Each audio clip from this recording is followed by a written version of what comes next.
We've talked about divorce, the three main causes of divorce, and those being miscommunication, irresponsible with finances, and or just not aligning on finances, and differences in sexuality. And although those are the big three, there's a lot of different reasons that are underneath those. Most of the reasons underneath them would fall into the category of conversation. Conversation is the biggest issue in most relationships, and it is the downfall if it's not done well in a marriage, because conversations basically build each other up or they tear each other apart. I want to talk about conversation patterns we get into with our partner that can really start tearing apart the relationship.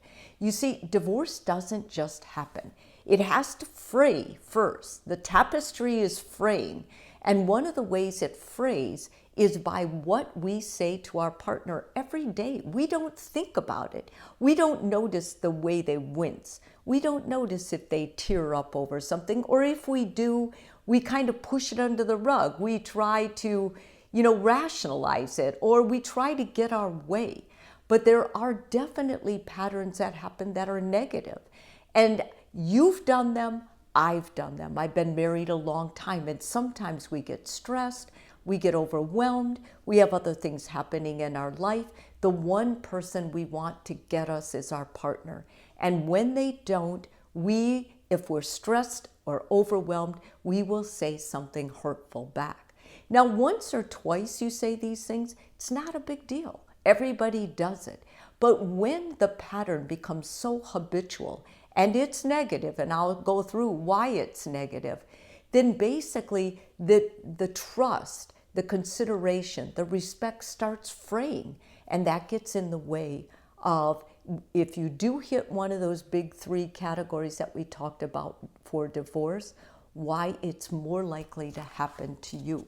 So I want to go through 5 different habits, bad habits, that we get into saying things that we shouldn't say, because these 5 are extremely hurtful. And the problem with these 5 is they are a pattern. They're a negative pattern. So just as you broke, or you can break a bad pattern, you can break a bad pattern of conversation in your relationship. You can break it by replacing it with something that's healthier, something that lifts your partner up, something that communicates what's going on with you much better and kinder than what you previously may have done. So let's start out with, let's stop being so sensitive. A lot of couples will talk about this in therapy, which is why it's on this list. I think when you tell your partner, stop being so sensitive, what your partner hears is, I can't feel the way I want to feel. I can't emote the way I want to emote. It's not okay with them. They are uncomfortable when I cry or when I feel sad about something going on. You're telling your partner it's not okay for you to be empathetic, compassionate, sensitive, and you do not want to do that. You want to figure out why your partner is responding this way in a healthy relationship. A much better habit to get into when your partner is being very sensitive about something you said is, I can see this really matters to you. Can you help me understand why? Or, I didn't realize this affected you the way it did. I want to hear more about why this is having such a huge effect. When you say this to your partner, you're lifting them up. They feel so good. They feel seen. They feel understood by you. And after all, that's how they should feel, to connect closer to you and to love you and love the relationship. The second thing is when you tell your partner, I'm fine, when you're not. If your partner asks you, are you okay? And you say, yeah, I'm fine, but you're seething underneath, you're telling your partner, I am not to be trusted. I just lied to you. And you know I lied to you. And your partner does know you lied to them. And because of that, they think about you differently. They start saying, oh, they don't honor the truth. Oh, to lie to them is better. It's okay to lie. as long as you don't have to talk about it. Is that really what you want your partner to hear? I don't think so. If you accuse your partner ever of being dishonest, you need to know if you say that statement, I'm fine, when you're not, then you really are the catalyst for lying because you've set the standard now. It's much better to always be honest, to be radically honest, so your partner has a mentor. And no matter what, your partner knows, even if it's bad news, you're going to be honest about it. What should you say instead? Instead of, I'm fine, when you're not, say, I'm feeling off. I need a little time just to process it before I talk about it. Or, something's on my mind, you're right, but I don't know how to talk about it yet. When you tell your partner that, you're telling them, you're right, you read my cues, you know now when things are not okay, when I'm not okay.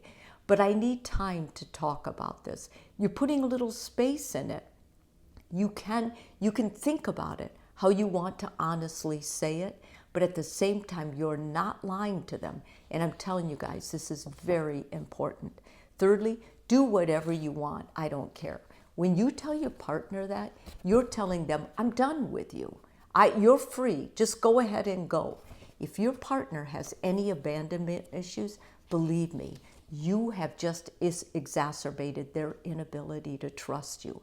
It's going to take them a while to trust you again, because basically you threw up your arms and let them go. Everything they invested in the relationship, you just let go.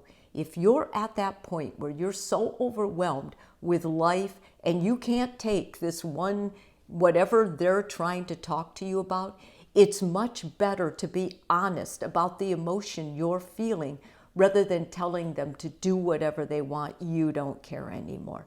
So I'm feeling overwhelmed right now. Let's pause and bring this up later. Secondly, you could say, I need a moment to clear my head, okay? And then, do you mind if we continue it later? I'm just overwhelmed or whatever. It's important that when you react, you say what you really mean. And if you told them, I don't care, do whatever you want, you have just set them free.